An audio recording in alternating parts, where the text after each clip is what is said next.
ഹരിക്കുമ്പോൾ സംഖ്യകളിൽ ഒരുപാട് പൂജ്യം വരുമ്പോൾ നിങ്ങൾക്ക് ബുദ്ധിമുട്ട് തോന്നിയിട്ടുണ്ടോ? എങ്കിൽ ഇന്നത്തെ ഒറ്റ വീഡിയോ കൊണ്ട് നിങ്ങളുടെ ബുദ്ധിമുട്ട് മാറ്റിയെടുക്കാം. ഈ സംഖ്യ എങ്ങനെ ചെയ്യും നമുക്ക് നോക്കാം. ആദ്യം 5-ന് 2 എത്ര പ്രാവശ്യം പോകും നോക്കാം. 2 പ്രാവശ്യം. 2 മേലെ എഴുതുക.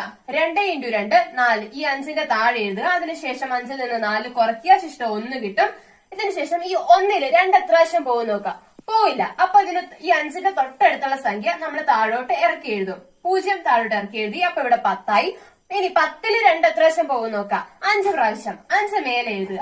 ഇനി 5 × 2 10. ഇതിന് താഴെ എഴുതുക. അതിനുശേഷം 10-ൽ നിന്ന് 10 കുറയ്ക്കുക. 0. ഇനി ഈ 0-ൽ 2 എത്ര പ്രാവശ്യം പോകും നോക്കാം. പോയില്ല. അപ്പം ഇതിന് തൊട്ടടുത്തുള്ള സംഖ്യ നേരത്തെ നമ്മൾ താഴോട്ട് ഇറക്കി എഴുതിയതുപോലെ തന്നെ ഇറക്കി എഴുതുക. അപ്പൊ ഇവിടെ 0 വന്നു. അപ്പൊ ഇവിടെ മൊത്തത്തിൽ 0 തന്നെയാ. എന്തെങ്കിലും നമുക്ക് മേലെ അടുത്ത സംഖ്യ എടുത്ത് താഴേക്ക് ഇറക്കി എഴുതാൻ പറ്റില്ല. ഒറ്റ പ്രാവശ്യം ഒരു സംഖ്യ മാത്രമേ ഇറക്കി എഴുതാനായിട്ട് പറ്റത്തുള്ളൂ. അപ്പൊ 0-ൽ 2 0 പ്രാവശ്യം പോകും. 0 മേലെ ഇടുക. 0 × 2 0 തന്നെ.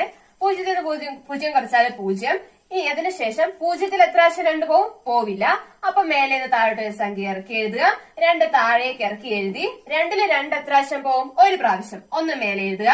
1 × 2 2 0 തന്നു. നമ്മുടെ ആൻസർ ലഭിച്ചു കഴിഞ്ഞിരിക്കുന്നു. നിങ്ങൾക്ക് ഈ വീഡിയോ ഇഷ്ടമായെങ്കിൽ ലൈക്ക് ചെയ്യുക, കമന്റ് ചെയ്യുക, സബ്സ്ക്രൈബ് ചെയ്യുക. Thanks for watching.